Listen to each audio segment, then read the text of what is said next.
Far too often do we see it on AV quotes where there's just too much of something, whether it's microphones, cables, projection, whatever it may be.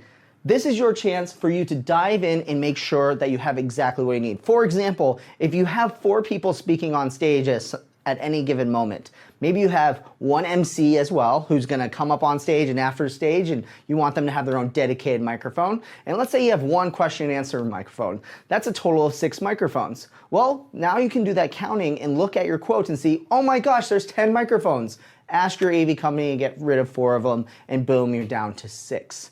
So that's just a simple way that you can save a little bit of money. But sometimes when you do that, especially at Endless, we see that when we're trying to save money with clients is you do that and it's just a little bit at once, but if you do it across multiple categories, lighting, sound, video, staging, that's where you start to see big dollars shaved off. So focus on the quantity of items.